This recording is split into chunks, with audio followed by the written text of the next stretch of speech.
Every day, countless military veterans battle the invisible wounds of war.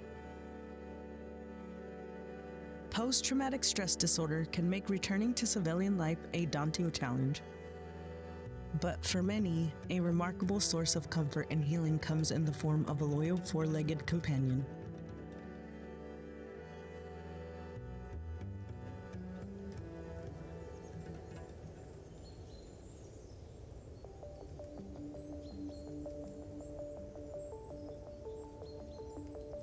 So in the Army, we went through some really unique experiences. My husband and I started dating before our deployment, and then we ended up getting deployed together.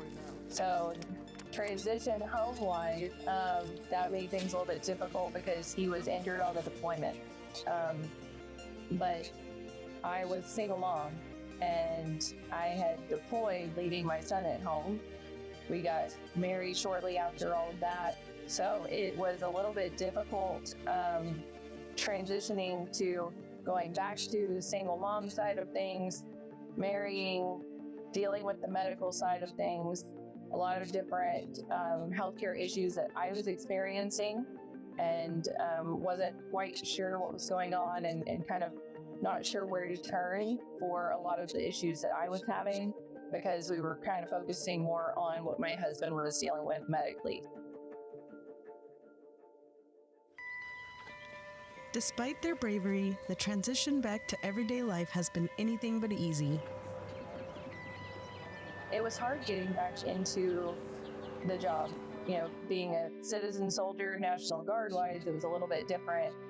It wasn't just come back to work and you still have your unit. It was you come back home and your unit goes back to wherever they were. So that you lose that camaraderie and things like that. So that part was a little bit difficult in the transition as well, kind of losing all of that. So I was trying to find my place again in the world whenever we got home. I think since I was really missing out on the camaraderie side of things, I found myself drawn to the VFW. I didn't become more active in my VFW until 2017.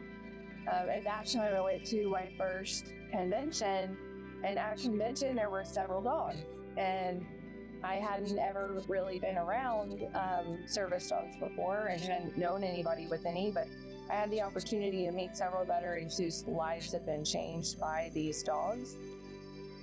It was really a unique opportunity. Like I said, I had been missing on camaraderie. I joined, I go to this convention, and all of a sudden, I've got this, new opportunity for a dog that can help me with what I was struggling with adjustment-wise, what I'm going through as far as PTSD, but also can possibly tell me about my seizures before they ever even happened. I was like, what are you talking about? Service dogs have been specially trained to support veterans through their toughest times. So when we think service dogs, everyone wants to think about the task training because that's the cool part, that's the fun part. But really, most of the training is in public obedience. So, having the dog able to settle in situations like going to the grocery store, waiting at a restaurant, stuff like that. Desensitizing the dogs to things maybe they haven't seen before. So a lot of dogs, you take them to like Lowe's or something to start out their public obedience, and those sliding doors, that can be really stressful for that dog because it's new, loud, and scary. So we're really focused on exposing the dog to everything we can, teaching them how to have public manners, and then we do the task stuff, which for the tasks, which is what the service dog is performing, we work with the healthcare team for the individual to figure out what tasks are going to work best for them and their dog. So like some people might benefit from like heart rate detection or like hormone detection. And then some people might benefit more from like the dog guiding them out of crowded areas. So it's very dependent on what the handler needs. And it's something that we kind of need to have quantifiable information to be able to train off of. So we need to have when I get stressed, a certain hormone comes out and the dog can detect that hormone. So like we work with the doctor to say, okay, well, what are we looking for, right? Is the human having heart rate issues? Are they like, is there stress signaled through those hormones? Are they having like a time where they're starting to like kind of maybe pick at their skin or something like that, that the dog can realize, alert on, and then the handler can act appropriately to that signal. These incredible dogs are more than pets. They are lifelines, trained to recognize and respond to their handler's distress.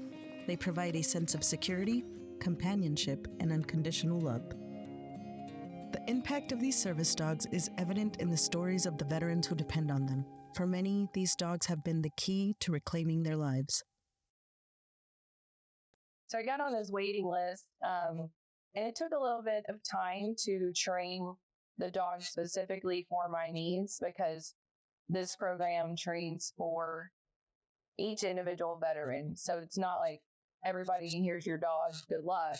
It's a lot of interview process and what's going on in your life. What's your lifestyle? How can we find a dog that matches your lifestyle and fulfills your needs? Hey, Beignet, can you come here? Come here. Okay, so she actually has a bed under my desk, and she hides underneath here all day long. Beignet, can you say hi? Say hi. She is so good. She's so well trained and well behaved. So one of the other things besides the alert for jumping on is if I tell her to lay on, if my anxiety's getting high or anything like that, she'll do deep pressure therapy. And so she's like, Mom, you're chill right now. I don't need to get on you. She's like totally confused by me telling her to do that. We've been together since 2019. I've watched her in moments of crisis for other people that have been really impactful. And she's mine, and she's trained for me and bonded to me. But one of my very best friends, she's like my sister. Her son was in the emergency room, or in ICU actually, and they had called a code. And the little sister started panicking. She was about 18 at the time. And Beignet we were laying down, we were tree trimming at the time actually, and she just stood up and she looked over at this young lady, she looked over at Bailey, and she looked back at me, and I told her, I was like, it's okay, you can go. And she ran over there, jumped up on her lap, started doing deep pressure therapy, put her face right next to her, and took this little girl from, she was completely uncontrolled at the time. She was so devastated because she thought that code was her brother again. There was probably about 20 of us in this waiting room. It was insane. It was a very devastating time for that family, but everyone else in that waiting room just calmed down. You could just feel everything just kind of settle for a minute and just get this calmness. And it was because she was able to read the situation, find the person most panicked, and handle it. And it's pretty remarkable. It's just one example of the nature of a service dog, a true service dog, and what they're able to do despite their training. They're able to read the room so well, and that's pretty neat. So I think, it's a big misconception that we can just pull any dog off of any couch, put a vest on it, and boom, service dog in like a couple weeks. But really, service dogs, for the most part, they are bred from previous service dogs. So they're started from not even day one, like day -0, to be a service dog. And then the breeders that are typically breeding them, they're raising those puppies to be service dogs. And it's a very critical time for any dog from that 3 to 16 week period of life. A lot of people don't realize buying a vest online and putting it on an untrained dog is not doing yourself or anyone else any type of service. My husband's dog actually had to retire early because he was attacked 3 times by 3 different service dogs.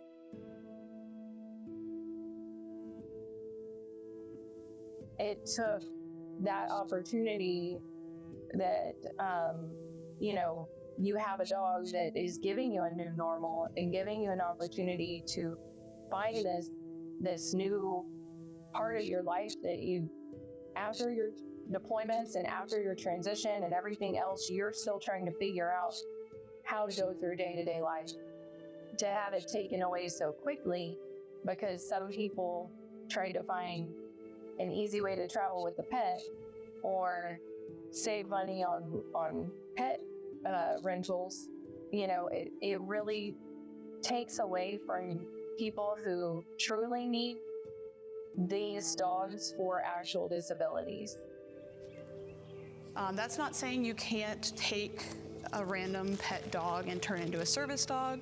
I would just say it can be a little bit of a risky investment for time and money because the dog is not genetically made to do that work. So like my dog's a mutt, if you can't tell, she's mostly golden retriever.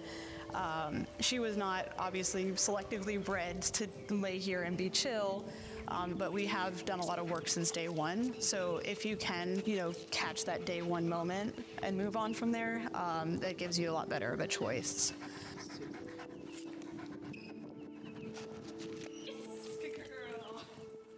But take the opportunity to get a well-trained dog and have them help you find your new normal and give you that independence because you deserve it. Every veteran deserves to have the opportunity to go out in public and not isolate themselves at home.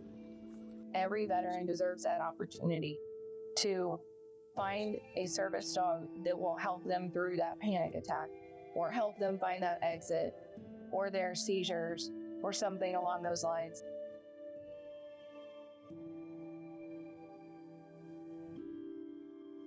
The bond between a veteran and their service dog is a powerful testament to the healing power of companionship and support.